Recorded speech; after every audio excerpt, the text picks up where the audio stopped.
Hopefully the camera doesn't fall off, which would be, yeah, a bit of a worry.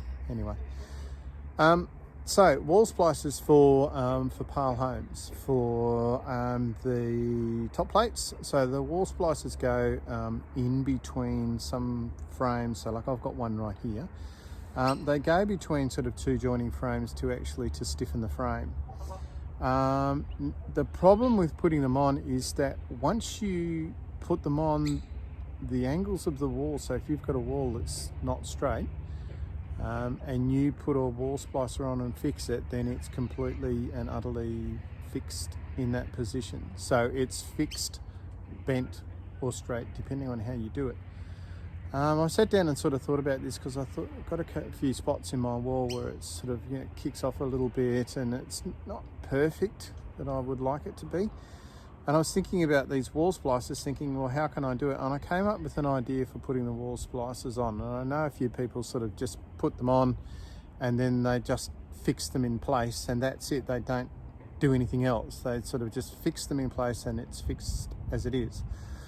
So I came up with an idea, and this works for me and it may work for other people who are doing wall splicers. I don't know. It's a bit of a fiddle and it does take a little bit longer, but I also have sort of an electric tool that makes things go quicker at the backside end of it. So yeah, look, best thing for it, I'll show you how to do it.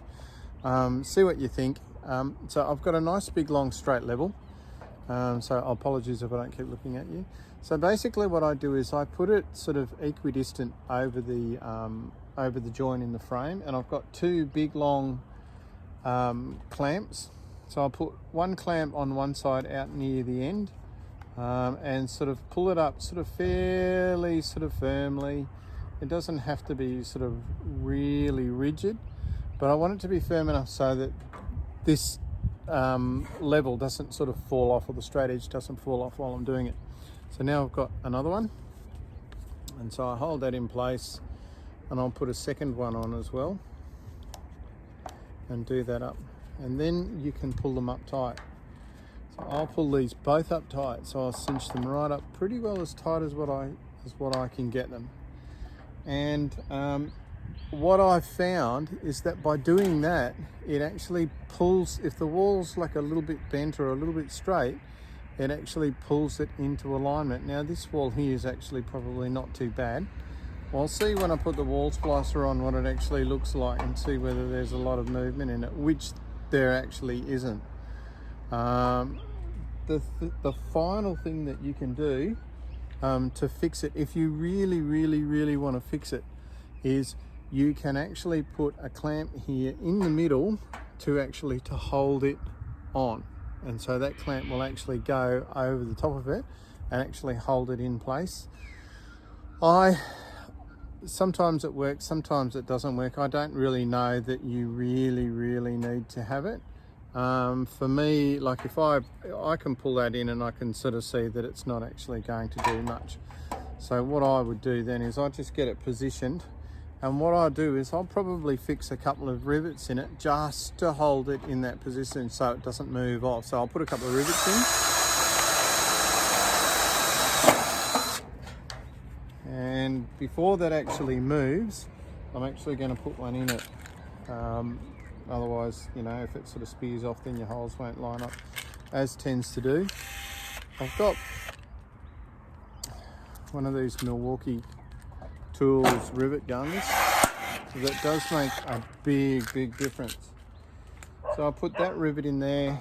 So then what I can do is now I can actually put a rivet in the other end, and this will be interesting because it's right over the top of another rivet. So I reckon that's punched the other rivet out that's behind it, but that'll be okay because we'll actually fix the two of them together. So I'll put that one in, I can get it in. There we go. So that's now sort of pretty well, that's set in place. So what I can do now is I can actually do these other two holes.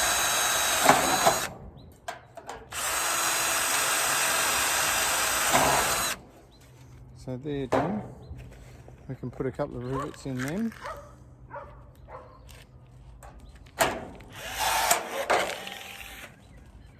put one in the other one. Okay, so now the holes on top, it's pretty well sort of fixed in place now, so we can just go along and you can just go along and drill all the holes in and then just put all the rivets in, just bang, bang, bang, because it generally won't move now.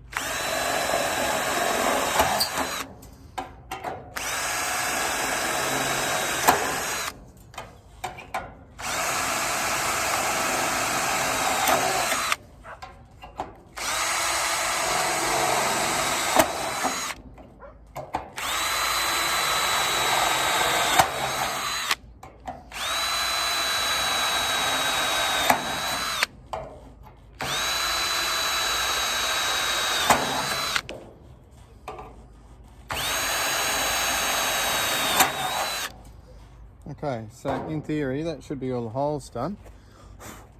So now what I'll do to make things a bit quicker, just so I don't have to be sort of reloading the rivet gun between each shot, I'll just get a whole stack of rivets now and I'll actually just put them all in. As luck would have it, at the moment they haven't been, I'll probably put in maybe about 15 of these. I haven't got a lot of them to do, but as luck would have it, I haven't had any rivets pop out, fall to the ground yet. And so the old trusty rivet tool.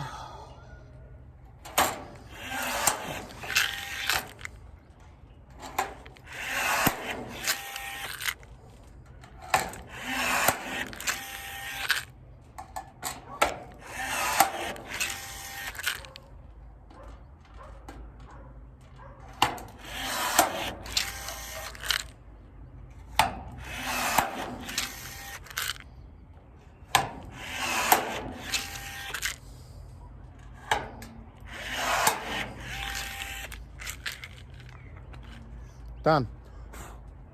So now all you need to do is to take your clamps off, put that one there, hang on to this so it doesn't fall down, and take this one off without knocking the camera off, and there's your wall splicer.